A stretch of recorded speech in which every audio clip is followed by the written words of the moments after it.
which is public, is at Myth and Law, and really anybody can join that, and there's a link to that.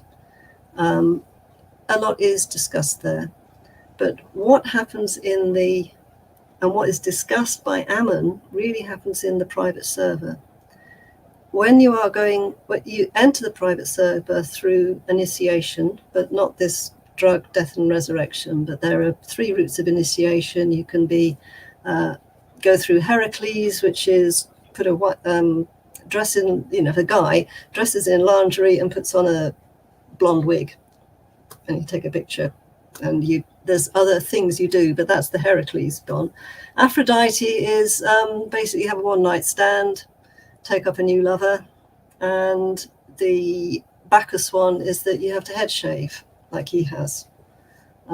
So there is a process you've got to go through in order to get into the main server, and there you basically become Satan's servant.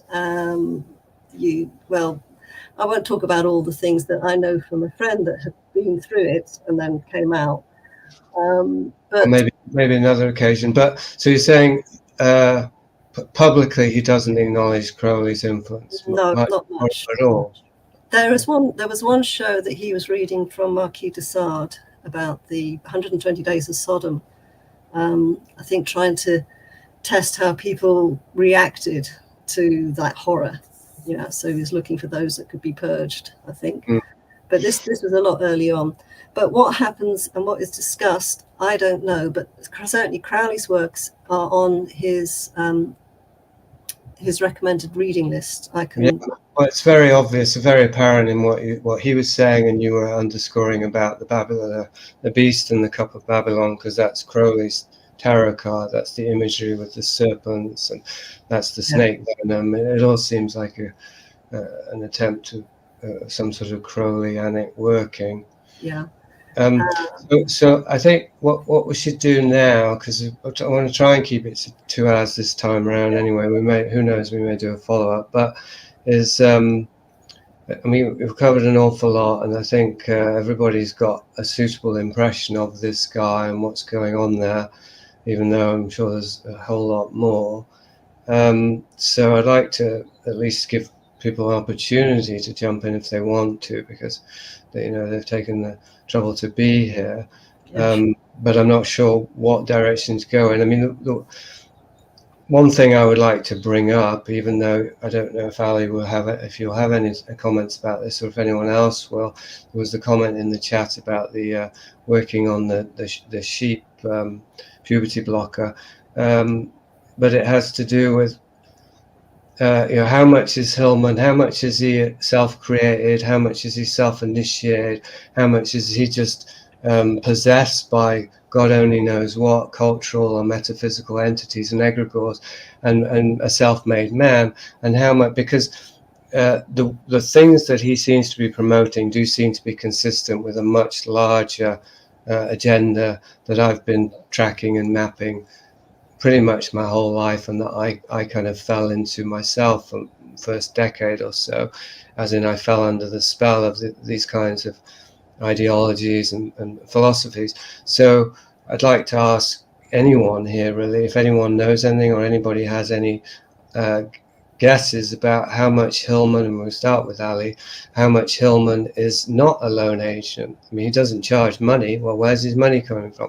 How much may he actually be an asset, an instrument, a sock puppet for something much larger? Is this something that you've considered, Ali, or that you've heard people speculate about? There's a couple of points I can make. Is nobody else is giving him money. He's actually struggling financially.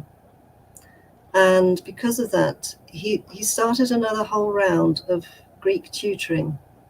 Online, he has online Greek lessons, which are very, very limited.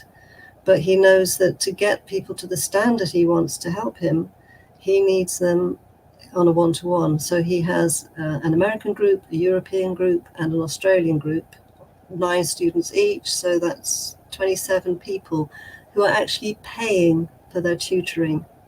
So that is now his income. So he doesn't mind charging for just teaching Greek, but he will not take any money that is connected with the Lady Babylon. So, Okay. Well, right? fair enough. I mean, somebody's just made a more nuanced question, which is than my own, but it's closely related. Has Hillman named any mentors? You know, has he learned this from any pre-existing groups? Are there any indications about that? Right. I was also going to say my second point was that somebody in the Reddit group, who is himself a Mason, was saying that he's letting out Masonic secrets here. And Ammon himself in one of his shows said, "Ooh, I've had the Masons, contact me." So something was happening there. And this person in Reddit was saying, he's saying secrets that Crowley would charge $1,000 for. So Ammon knows an awful lot more than he's actually presenting.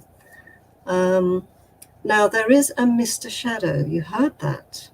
Now, he was in the secret server through the winter of 23-24. And whoever this Mr. Shadow is apparently gave the go-ahead, maybe promised finance to produce a facility, because he will need a facility. And what he was talking about, this museum, this place where you can go and experience, means he has got very clear designs, whether or not they can ever be actualized. But he has very clear designs. He has stated his intention that he wants to do the whole mystery, which includes using children.